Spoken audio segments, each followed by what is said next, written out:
Starting. Ram Ram भाई, मैं थारा अपना प्रदीप दलाल राम मौजूद हाँ टिकरी बॉर्डर पे। और यहाँ हमें एक बहन जी मिली है, ये आई है गुजरात से, सूरत से। गुजरात का नाम जैसे ही लेते हैं तो लोगों के कान खड़े हो जाते हैं।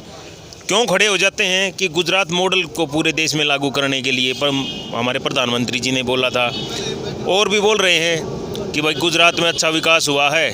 तो वो विकास कितना ज़मीनी हकीकत या क्या है, ये कहाँ से आई हैं गुजरात से, वो इनसे पूछेंगे और एक एक बात जानेंगे, ताकि लोग जो हमें देख रहे हैं देश में भी और विदेश में भी और पूरे देश में देख रहे हैं, उनको पता लगे कि ऐसा क्या है गुजरात में।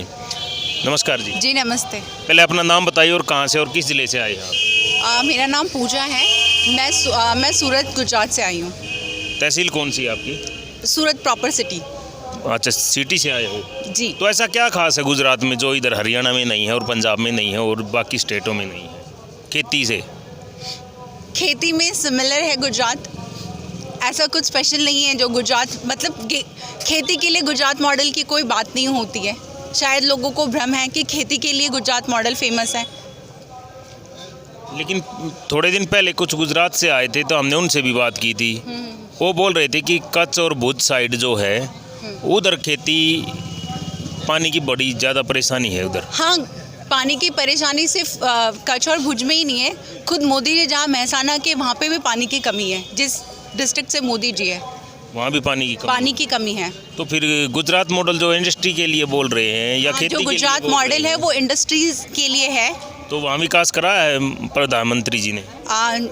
विकास इस तरीके से किया है कॉर्पोरेट्स को फ़ायदा पहुंचाने के लिए, ना कि आम लोगों को।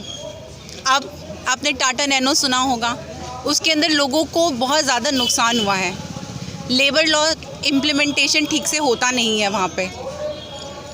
तो ये देखिए, अब जैसे ये बहन जी आई थी, इन्होंने बताया है हमें कि गुजरात का जो हकीकत है वो इन्होंने बताई है, इंडस्ट्री के बारे में बताया और खेती के बारे में बताया है। कुछ और भी सवाल इनसे पूछेंगे और जानेंगे आगे का क्या इनका प्लान है। और इधर जो ये आई है टिकरी बॉर्डर पे, इन्होंने जो माहौल और जो भीड़ देखी है आंदोलन में, जो लोग ये बोल रहे हैं कि मुट्ठी भर किसान हैं, या जो नेता ये बोल रहे हैं कि ये तो यहाँ पिकनिक मनाने आए हैं, चिकन बिरयानी खा रहे हैं, चिकन खा रहे हैं, उसके बारे में भी इनसे सवाल पूछेंगे। कुछ लोगों ने ये बोला है, नेताओं ने, कि ये मुट्ठी भर किसान हैं। तो आप भी यहाँ आई हैं, कितने दिन से रुके हुए हैं यहाँ? हम काफ़ी दिनों से आते रहते हैं। तो आपको देखा यहाँ मुट्ठी भर लोग हैं या फिर भीड़ कितनी होगी आपके? जी नहीं, 40 किलोमीटर लंबी लाइन है यहाँ पे। हमने ये देखा, हम सिंघू बॉर्डर भी गए थे, वहाँ पे भी देखा है। माहौल ऐसा है जैसे आज़ादी के वक्त होगा। हम तो थे नहीं, बट ज़रूर ऐसा ही माहौल होगा जब अंग्रेज़ों से आज़ाद करवाना था इस देश से। तो अभी हमें इस सरकार से आज़ाद करवाना है, मोदी से और अमित शाह से। आप गुजरात से हो, आप भी बोल रहे हो कि हम अमित शाह और माननीय प्रधानमंत्री से इसे आज़ाद कराना है, तो और लोग भी आपको देख रहे होंगे, तो वो तो ये सोच रहे होंगे कि तो गुजरात की होके फिर भी ऐसा बोल रही है, तो कहीं ना कहीं कमी कहीं ना कहीं तो दिखाई दे रही होगी लोगों को। जी, मतलब गुजरात से होना क्यों, ये इंसान ही अच्छे नहीं है सर। इंसान अच्छे नहीं है? बिल्कुल नहीं। अगर ऐसे अच्छे इंसान होते तो किसान 55 डेज से यहाँ पे बैठा है, सुनते, बात करते। आज पूरे 2 महीने हो गए हैं। हाँ जी। और आपने देखा होगा गुजरात में तो इतनी ठंड भी नहीं है और यहाँ तो ठंड भी इतनी है, और उसके बाद भी ये देखिए एक तरपाल के नीचे रात गुजार रहे हैं, और फिर भी नेता बोल रहे हैं कि चिकन बिरयानी खा रहे हैं। आपने देखा होगा ये क्या खा रहे हैं और कैसे सो रहे हैं रात भर ठंड में। इस पर आप क्या कहोगे? बोलिए। मतलब प्रॉब्लम तो बहुत सारे फेस कर रहे हैं, और सबको प्रॉब्लम है तभी सब यहाँ पे आए हैं, सड़क पे आए हैं। नहीं, 90-80 साल के बुजुर्ग यहाँ बैठे हैं, ये देखिए, और ये माताएं हैं 75-80 साल की, ये भी बैठी हैं और रात यहाँ ठंड में गुजार रही हैं, और एक तरपाल की छत है। लेकिन जो नेता उसके बाद भी ऐसे बयान दे देते हैं कि ये तो भाई पिकनिक मनाने के लिए आए हैं, उन नेताओं को आप अपनी सोच और अपने नज़रिए से क्या संदेश देना चाहोगे? वो आके यहाँ पे एक दिन रह लें, और उनको जो सपोर्ट कर रहे हैं वो भी एक काम करे, सेम काम करके दिखा दे। 60 दिन तक उनके सपोर्टर्स है, जो किसान उन्हें सपोर्ट कर रहे हैं, वो भी कहीं जाके ऐसे 60 दिन तक खुली हवा में रह के दिखाए। और ठंड तो अब धीरे धीरे कम हो रहा है। जिस ठंड में ये लोग बैठे थे, 2-2 डिग्री टेम्परेचर था और खुली हवा में बैठे थे, तो वो अपने हक के लिए बैठे हैं। हमारे चैनल के माध्यम से आप जो लोग आपको देख रहे हैं, उनको क्या मैसेज देना चाहोगे ताकि और भी लोग जो ये सोच रहे हैं कि आंदोलन गलत हो रहा है, उनको और जो लोग देख रहे हैं उनको क्या मैसेज देना चाहोगे? ये आंदोलन केवल हरियाणा और पंजाब के लिए नहीं है, सारे देश के लोगों को आके जुड़ना चाहिए। सारे किसान, सिर्फ किसान को ही नहीं, आम आदमी को भी जुड़ना चाहिए, क्योंकि लास्ट में इस लॉ का फ़र्क है ना उन पे ही पड़ने वाला है, उनके ही बजट को इम्बैलेंस करने वाला है। हमारे चैनल से बात करने के लिए आपका धन्यवाद। ठीक है, नमस्ते। और एक भाई साहब और हैं, उनसे बात करेंगे। क्या नाम है जी आपका? जिंदर सिंह। आप कहाँ से आए हो? मैं भी सूरत से आया हूँ। सूरत से ही हो? हाँ जी। तो आप बताइए, आप भी इनके साथ है, आप इनके फ्रेंड हो या आप इनके साथ जॉब करते हो?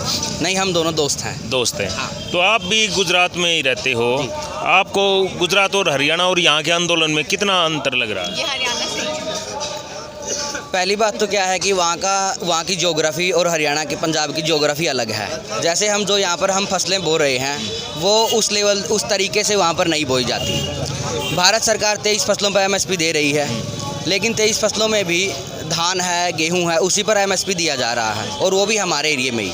लेकिन वहाँ पर क्या है, ज़्यादातर जो भी है कॉटन है, उसके बाद मूंगफली है, केला है, गन्ना है, वो फसलें ज़्यादा बोई जा रही हैं, जिनका MSP में कोई रोल ही नहीं है। जिस तरीके से भारत सरकार सिर्फ कागज़ों में MSP रह रहा है, तो इसीलिए हरियाणा पंजाब के लोग यहाँ पे आए हैं, क्योंकि वो लोग तो खेती ही अलग चीज़ की कर रहे हैं। वो आपको लगता है सिर्फ हरियाणा पंजाब के अलावा और भी स्टेटों के लोग इससे जुड़े हुए आंदोलन से अंदरूनी लेवल पे जुड़े हुए हैं? लेकिन मैं आपको एक बात बताना चाह रहा हूँ, अगर हरियाणा पंजाब के ही लोग हैं तो कोई दिक्कत नहीं है।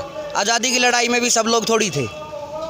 हाँ, देश तो तब हम सब ने ही आज़ाद करवाया। शुरुआत पंजाब से हुई थी आज़ादी की लड़ाई। आज़ादी की लड़ाई में साउथ इंडिया के लोग थे ही नहीं, आज़ाद हमने उनको भी करवाया। तो अब हम यहाँ से भी सारे देश को आज़ाद करवाएंगे। बात ये नहीं कि ये लोग हैं हरियाणा पंजाब की, तो दिक्कत क्या है? कोई दिक्कत नहीं हमें।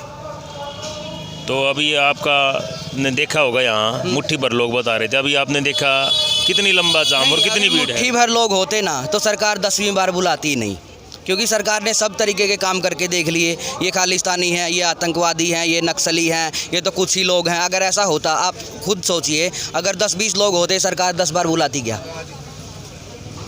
आज भी बातचीत, आज आपको लग रहा है सुप्रीम कोर्ट में भी आज सुनवाई है और सरकार किसान नेताओं के बीच बातचीत होने वाली है। आज लग रहा है आपको सरकार कुछ मान जाएगी? हम तो यही सोच रहे हैं कि कुछ ना कुछ पॉजिटिव रिजल्ट निकले, लेकिन लग नहीं रहा कि कुछ होगा।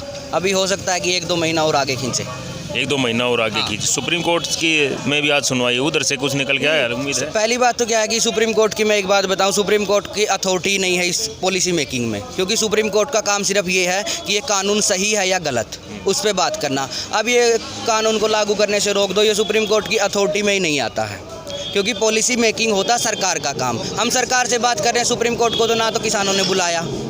वो जो पिटीशन गई थी, पिटीशन ये गई थी कि जो ये लोग रोड पे बैठे हैं इनको यहाँ से हटा दिया जाए। वो अपनी मर्जी से कुछ भी सुना रहे हैं फैसला, ये तो बात ही नहीं हुई थी। तो जो कमेटी का गठन किया था उसमें 4 सदस्य कमेटी थी, उसमें भूपेंद्र सिंह मान ने अपना नाम वापस ले लिया। किस नज़रिए से, या आपके लगता है आपको किस कारणवश उसने नाम वापस लिया होगा? वो उन्होंने खुद भी स्टेटमेंट दी है, लेकिन जो ये कमेटी बनाई है इसका कोई काम ही नहीं है, क्योंकि जो सुप्रीम कोर्ट ने भी खुद ये बोला है, ये कमेटी हमें रिपोर्ट करेगी, ना सरकार को कुछ बोलेगी, ना किसानों को कुछ बोलेगी। लेकिन कमेटी में एक पार्टी नहीं जा रही है, तो फिर वो बताएगी क्या? हमारे चैनल से बात करने के लिए धन्यवाद। Thank you. तो ये थे हमारे साथी, इनसे बात की। तो अगली वीडियो में फिर से आपसे मुलाकात होगी। मैं प्रदीप दलाल, तब तक के लिए नमस्कार।